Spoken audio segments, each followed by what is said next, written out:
Welcome to Dying Breed Vault, heart of California. That is this. I don't know, man. You know what? My words get mixed up when I'm playing guitars like this. Anyway, drinking a glass of wine, having a good time. This is my 1963 modified, highly modified Stratocaster. And tonight, what we're going to do is we're going to play it and show you some of the different options that it has that makes it an amazing live and studio guitar, and one that probably, bang for the buck, really gets you a combination of the old vibe as well as a modern guitar that really will stand up and be extremely versatile. And also, it's a less expensive guitar because it has been modified. I've had this guitar for over 35 years. And back in the day when I had it, I didn't think twice about putting a graphite nut on it or Spurzl tuners on it or wiring it a little differently. And you know what? It really devalued the guitar, but it also really increased the playability of it. Another really cool guitar, which is a much more original, standard, and vintage 1964 candy apple red Fender Stratocaster. And this guitar is completely unmolested and not modified at all. This is one of the last CBS guitars that was made. There's so much to love about this guitar, starting with the custom color.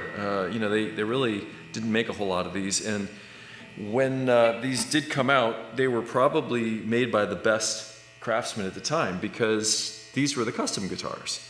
This guitar has all the original case and, you know, the bar, the basics. This guitar is set up beautifully. It plays great. It's got the original frets, and the bone nut is incredible. The wood's incredible. The original tuners. It's just a phenomenal guitar. So you can hear it.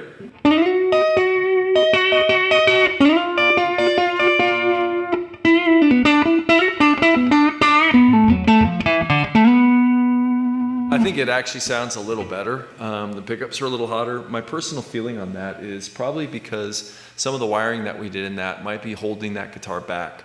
It's making it more versatile. It actually works better because it's not quite as hot. But if you just want a ripper, this one's it. Don't even look at that one over there. It's not for sale. I think some of the things I love about this guitar are the fact that even though it doesn't have a 5-way switch, you can still get the in-between tones. So you can get that, but you can also get that.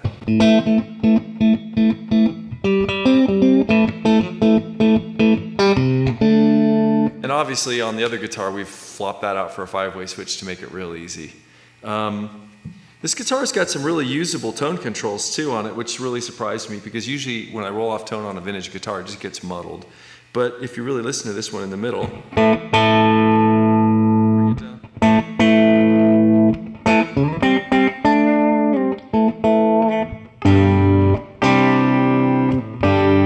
Takes away some of the chime and gets it a little bit more in the pocket. Roll it back up. And you get the big chime out of the guitar. Obviously you got the in-between bridge and middle pickup.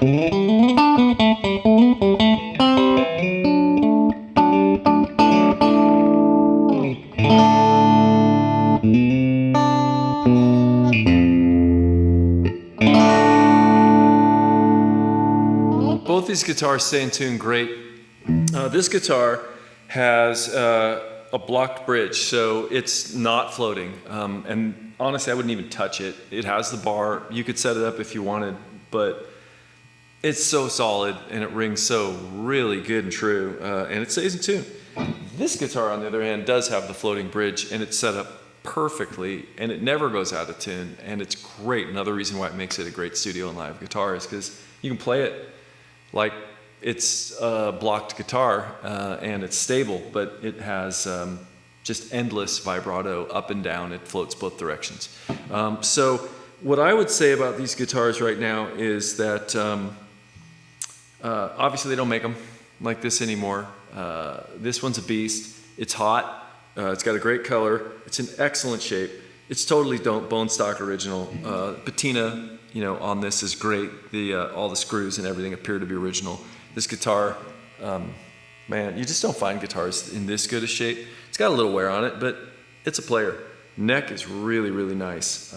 So I would say that if you want a really original creation that you can use and get the classic Fender sound, this is the guitar.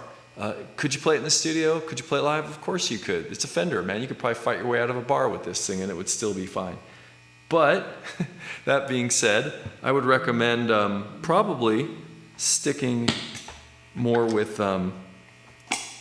the other guitar if you really wanted to gig it out. It's a lot less expensive. It's still very expensive, obviously. And Lane over at Dying Breed will give you the details on either of these guitars. But I think it's a good thing to hear them. So one of the things this guitar has that's kind of cool is this tone knob has been set up to basically kind of unstrat the guitar or make it a little bit more sounding like an SG. So if you're over here and you have the tone knob all the way up,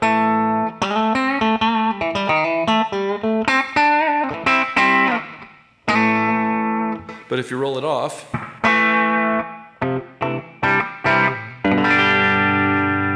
it's still stratty, but it rolls off a lot of that edge, and it really works well. And it really works well when you take it into like the neck pickup. And if you want to do some more jazzy stuff with it, it's pretty great. You know, so you got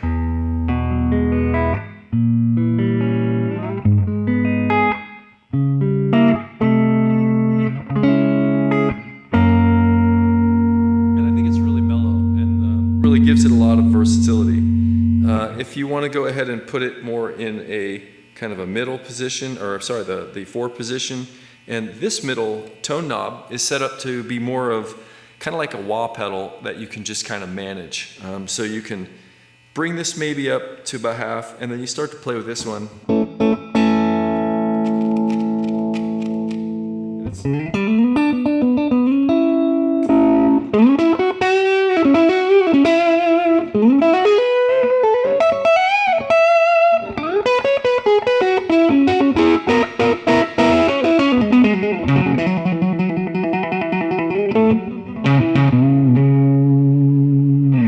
So it's very, you know, stratish still.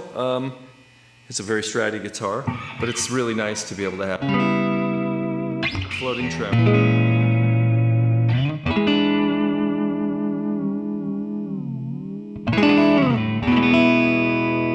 Wow, I mean, it's a tremolo that stays in tune. So I would say these two guitars are different. That is just such a great guitar in such a perfect Strat way. And this is a more versatile guitar that gives you a better guitar than, you know, probably an off-the-stock shelf kind of Strat modern guitar that you could have today, in my opinion, because it's really got the street cred. You know, I mean, look at that, man. I mean, geez, this thing looks just like it just came out of Woodstock. So anyway, I hope this gave you a little bit of an insight into what would be a guitar that's set up more for the studio. This is a '63 Fender Stratocaster.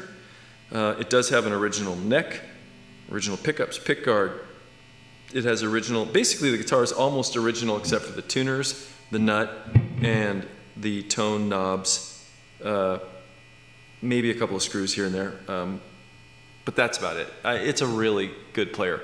This guitar is just stock, that's it. Comes with an original case. This one just comes with a nice straight molded case. So once again, call Lane at Dying Breed Guitars. This is Rick signing off from the Dying Breed Vault.